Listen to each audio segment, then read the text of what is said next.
gawa namin nun ay hinuhubad namin ang aming tsinelas para makapa namin kung saan yung hindi malumot at madulas na bato na tatapakan namin. At pagkatapos namin tumawid sa ilog na yon ay diretsong balik ulit kami sa paglalakad.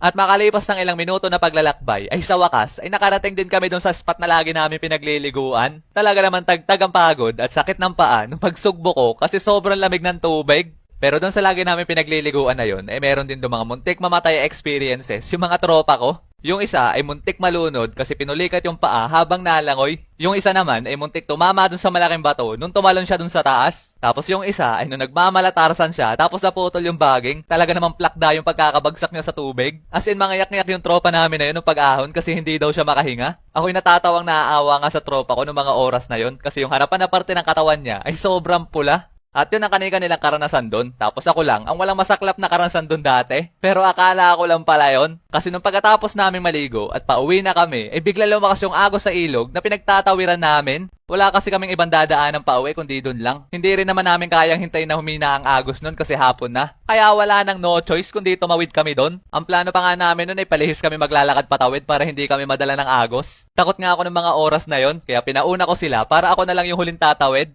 At makalipas ng ilang minuto ay nakatawid ng ayos yung mga tropa ko. At nung ako na yung matawid ay talaga namang kabado 20 ako. Konting maling hakbang kasi ay pihadong madadala ako ng agos. Pero kahit kabado ako nun, malayo din naman yung natawid ko. Pero nung malapit na ako sa kabila, ay bigla naman natagtag yung bato na tinatapakan ko. Nanda to! Kala ko ng mga oras na yun ay madadala na ako ng agos. Pero buti na lang ay nahawakan ako ng tropa ko sa kamay.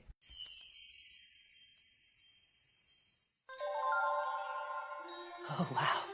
Muntik ka na dun. Salamat, boy.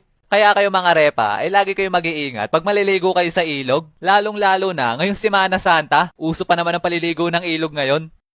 Sunod ko naman ay kikwento sa inyo mga repa ay yung mga panahon na nagka-appendicitis ako. Oo mga repa, sa sobrang kulit ko nung bata ako ay nagka-appendicitis ako. Kaya para sa ating mga batang manonood ay stay put ka lang dyan para maiwasan mo magkaganto. Nung elementary kasi ako, pagkatapos kong kumain ng tanghali, ay lagi ako nagtatatakbo. As in, pagkatapos kong kumain, karepas agad ako ng takbo papuntang school para maglaro. Kaya ang nangyayari, ay inaatay ako. Talaga namang araw-araw, tuwing tanghali, ang sakit lagi ng tagiliran ko, kakatakbo. Tapos one time, noong mga panahong